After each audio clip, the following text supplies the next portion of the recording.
अमरीकी trucking industry, एक ऐसी दुनिया जिसके पहिए आप कह सकते हैं कभी नहीं रुकते। लेकिन कभी सोचा है कि इस पूरी इंडस्ट्री को असल में चला क्या रहा है? वो क्या इंजन है? असल में ये एक ऐसा पोशीदा निज़ाम है कि इसके बगैर शायद एक भी ट्रक अपनी जगह से हिल ना पाए। तो चलें आज उसी अनदेखे खिलाड़ी की कहानी को समझते हैं। और सारी कहानी ना वो इसी एक बुनियादी सवाल से शुरू होती है। ये एक ऐसी पहेली है जिसके जवाब में पूरी ट्रकिंग की दुनिया का राज छुपा हुआ है। अगर ये मसला समझ ना आया तो ये समझना बिल्कुल नामुमकिन हो जाएगा कि भाई ये इंडस्ट्री चलती कैसे है। अच्छा, तो इस राज को जानने के लिए सबसे पहले तो इस खेल के जो किरदार हैं उनको समझना पड़ेगा और ये देखना होगा कि पैसा आखिर एक जेब से दूसरी जेब में जाता कैसे है। तो ये हैं वो चार मेन प्लेयर्स, वो सतून जिन पर ट्रकिंग का हर सौदा खड़ा होता है। सबसे पहले शिपर, यानी वो जिसका सामान है। फिर आता है ब्रोकर, जो इन दोनों को मिलाता है। उसके बाद है कैरियर, जो असल में ट्रक चलाता है और सामान पहुंचाता है। और आखिर में डिस्पैचर, जो समझे कैरियर का मैनेजर है। ये सब इस जंजीर की एक बहुत अहम कड़ी हैं। अब देखें, कागज पर तो ये सारा सिस्टम बिल्कुल सीधा साधा लगता है ना?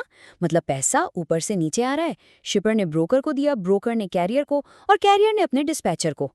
कितना सिंपल लगता है। लेकिन असल कहानी तो अब शुरू होती है। इस बिल्कुल सीधे साधे दिखने वाले निज़ाम के अंदर एक ऐसी गड़बड़ है, एक ऐसा बहरान छुपा हुआ है जो किसी भी ट्रकिंग कंपनी को दिनों में ताला लगवा सकता है।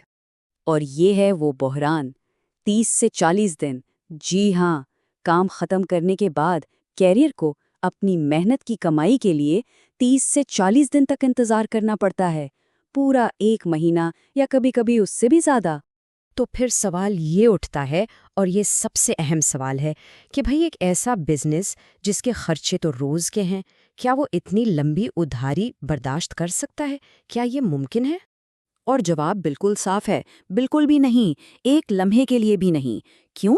क्योंकि ट्रक में डलने वाला फ्यूल, ड्राइवर की तनख्वाहें, ट्रक की मेंटेनेंस, ये सब चीज़ें 30 दिन इंतज़ार नहीं करती। इनके लिए पैसा तो फौरन चाहिए, अभी इसी वक्त। तो फिर सवाल ये है कि ये इंडस्ट्री आखिर चल कैसे रही है? इस कैश फ्लो के बहरान का कोई तो हल होगा? बिल्कुल है। और यहीं पर मैदान में आता है हमारा वो अनदेखा खिलाड़ी, हमारा हीरो। इसका नाम है फैक्टरिंग कंपनी। इसको ऐसे समझ लें कि ये ट्रकिंग की दुनिया का अपना ज़ाती प्राइवेट बैंक है। एक ऐसा बैंक जो बहुत तेज़ है। उसका सिर्फ एक ही काम है, कैरियर का कैश फ्लो चलता रहे। और यहाँ देखें कितना बड़ा फर्क है। एक तरफ फैक्टरिंग के बगैर, जहाँ 30 से 40 दिन लगते हैं, और दूसरी तरफ फैक्टरिंग के साथ, जहाँ पेमेंट सिर्फ 1 से 2 दिन में आ जाती है। 1 महीने से ज्यादा का इंतजार सिर्फ 1 या 2 दिन में? ये तो किसी जादू से कम नहीं है ना?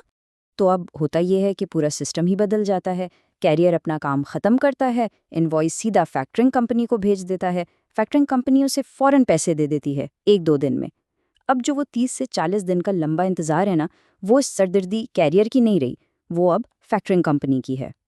और ये हल इतना इतना कामयाब हुआ कि अब ये कोई ऑप्शन या कोई इजाफी सहूलत नहीं है। नहीं, ये तो अब इस इंडस्ट्री की रीढ़ की हड्डी बन चुका है। सच पूछें तो इसके बगैर अब कारोबार का तसव्वुर करना भी बहुत मुश्किल है। और ये कोई छोटी मोटी बात नहीं है। आजकल मार्केट में ज्यादातर शिपर्स और ब्रोकर्स फैक्टरिंग कंपनी के साथ ही काम करते हैं। ये एक तरह से इंडस्ट्री का स्टैंडर्ड बन गया है। और यही निज़ाम इस बात को यकीनी बनाता है कि कैरियर का ट्रक कभी भी कैश की कमी की वजह से ना रुके। तो इस सब का खुलासा क्या है? एक अच्छे डिस्पैचर के लिए ना, लोड का रेट तो अहम है ही, लेकिन अब इतना ही अहम ये देखना भी है कि इस लोड के पीछे जो फैक्टरिंग कंपनी है वो कितनी मजबूत है। क्योंकि आखिर में सारी गेम तो कैश फ्लो की ही है। कैश इज किंग, है ना? और दिलचस्प बात यह है कि ये मॉडल सिर्फ ट्रकिंग तक महदूद नहीं है। तो ये बात हमें सोचने पर मजबूर करती है कि हमारी नज़रों से ओझल और कौन-कौन सी ऐसी इंडस्ट्रीज़ हैं जहां इसी तरह के अनदेखे खिलाड़ी ऐसे ही फाइनेंशियल ब्रिज बनाकर पूरी की पूरी इंडस्ट्री को चला रहे हैं।